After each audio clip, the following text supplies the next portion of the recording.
The E36 3 Series defined the market segment during the 90s. It was the handling bogey for other manufacturers' chassis engineers. The body in white was light enough to retain the agility necessary to earn BMW's ultimate driving machine tagline, yet stiff enough to provide a precise backbone for the proven McPherson strut front and Z-Link rear axle, which was adopted from the Z1 Roadster. Criticism of the car centered around the interior quality and passenger room. Dynamically, the car was hard to fault. It managed the response of a sports car with the refinement expected of a near-luxury sedan.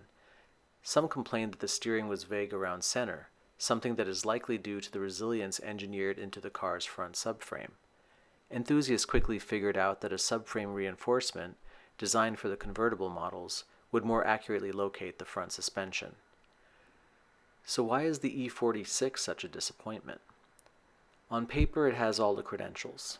Nearly half the body is fashioned from high-strength steel, compared with only 6% in the E36.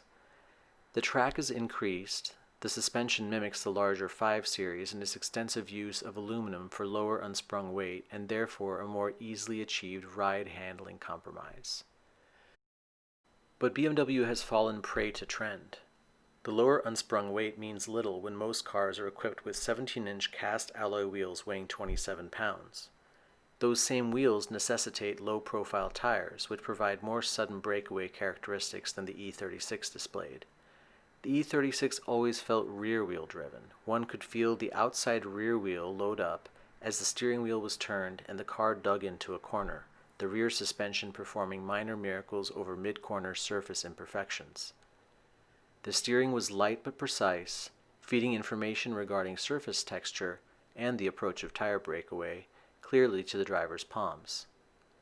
The E46 is still best in class, but in the same corner one feels the outside front tire load up first. The car turns, but it won't rotate. The car's limits are higher, but the driver loses interest well before approaching them.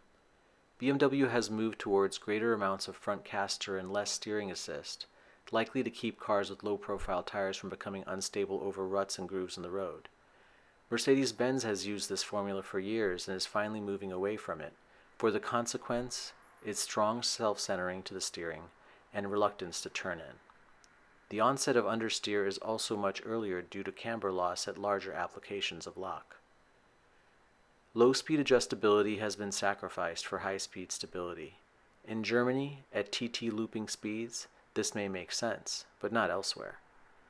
The wider track, a concession made for passenger space, conspires against a skilled driver's attempts at utilizing weight transfer, as do spring rates that are firmer than usual in a BMW. What the car needs is a dose of Pfannkuchen. It achieves all BMW's handling targets for ultimate grip and times around the Nordschleife, but doesn't tempt the owner to take the long way home from work. Adding to the frustration is an engine that hangs onto revs after one releases the throttle, and a clutch with an ill-defined engagement point. In the E36, the driver felt like a pro. In the E46, they're left looking like they just received their learner's permit. It comes down to who ultimately makes decisions at a car company. At Subaru, it's engineering. At Audi, design. At BMW, it's increasingly marketing.